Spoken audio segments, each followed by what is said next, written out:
चलिए जानते हैं आज के देश और दुनिया के महत्वपूर्ण 20 बड़ी खबरें सिर्फ 5 मिनट में। पर अभी तक आपने इस वीडियो को लाइक नहीं किए हैं तो लाइक कर लीजिए, चैनल पे नए हैं तो चैनल को सब्सक्राइब कर लीजिए। तो चलिए वीडियो को स्टार्ट करते हैं।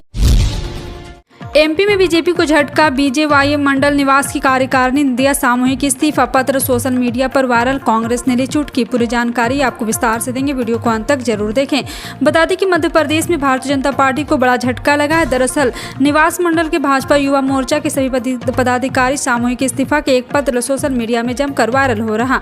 स्थानीय विधायक से विकास कार्यों की मांग पर सुनवाई नहीं होने से खफा है, वहीं कांग्रेस ने इस पर चुटकी भी ली है। सोशल मीडिया पर वायरल हो रहे पत्र में लिखा गया है कि बीजेपी युवा मोर्चा मंडल निवास के द्वारा जितने भी जन समस्या को लेकर पार्टी के क्षेत्रीय विधायक को बिजली, पानी, पुल, सड़क आदि अनेक समस्याओं को अवगत कराया गया, लेकिन आज तक क्षेत्रीय जन समस्या का समाधान नहीं हुआ, जिसके चलते भाजयुमो मंडल निवास के कार्यकारिणी का सामूहिक इस्तीफा स्वीकार किए जाने की महान कृपा किया जाए। मंडल के सभी पदाधिकारी स्थानीय विधायक के लिए खतरे की घंटी है। इधर कांग्रेस पार्टी ने चुटकी लेते हुए कहा है कि निवास मंडल कांग्रेसियों का गढ़ है और भाजपा के साथ कोई बूथ अध्यक्ष नहीं, ना ही मंडल अध्यक्ष।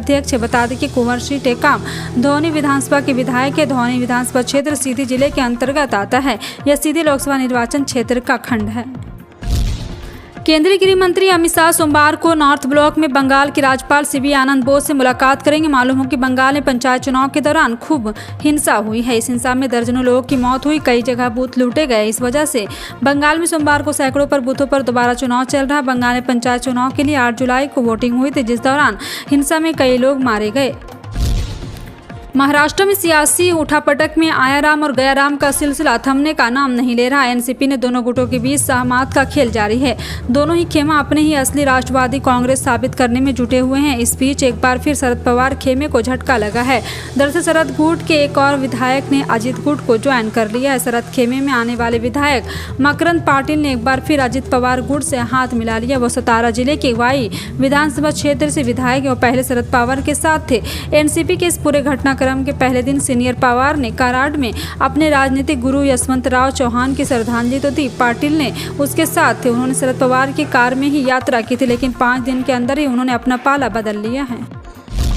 पश्चिम बंगाल में शनिवार को पंचायत चुनाव के दौरान हुई जबरदस्त हिंसा के बाद राज्य के 696 बूथों पर फिर से मतदान हो रहा है। राज्य के 19 जिलों में हो रहे पुनर्मतदान के लिए सुरक्षा के पुख्ता इंतजाम किए गए। दक्षिण 24 परगना जिले के बसंती ब्लॉक मतदान केंद्र पर भारी पुलिस बल तैनात किया गया है। यहाँ शनिवार को बम विस्फोट में टीएमसी उम्मीदवार के एक रिश्तेदार की उस समय मौत हो गई जब वह वोट डालने के लिए कतार में खड़े थे। शनिवार को सबसे अधिक हिंसा की घटनाएं मुर्शिदाबाद जिले में दर्ज की गई थी, जहाँ 175 बूथों पर पुनर्मतदान हो रहा है। भाजपा और केंद्र की नरेंद्र मोदी सरकार का विरोध करने वाली 15 पार्टियों को पटना में इकट्ठा हुए मुश्किल से 1 सप्ताह ही हुआ था कि इनमें से शरद पवार के नेतृत्व वाली राष्ट्रवादी कांग्रेस पार्टी 2 जुलाई को टूट गई और संकट मोचक माने जाने वाले प्रफुल्ल पटेल और पूर्व मंत्री छगन भुजबल जैसे दिग्गजों के साथ मिलकर बीजेपी से हाथ लिया गया है। अजित भुजबल और एनसीपी के साथ अन्य नेता महाराष्ट्र सरकार में मंत्री बने। अजित के समर्थक इस बात से नाराज थे कि शरद पवार और उनकी बेटी सुप्रिया सुले 23 जून को विपक्षी नेताओं की बैठक में भाग लेने के लिए पटना गए थे। यहाँ पर कांग्रेस नेता राहुल गांधी भी मौजूद थे। अजित और अजित समर्थक राहुल को विपक्ष का चेहरा और 2024 के आम चुनाव में प्रधानमंत्री पद का संभावित उम्मीदवार बनाए जाने के पक्ष में नहीं थे।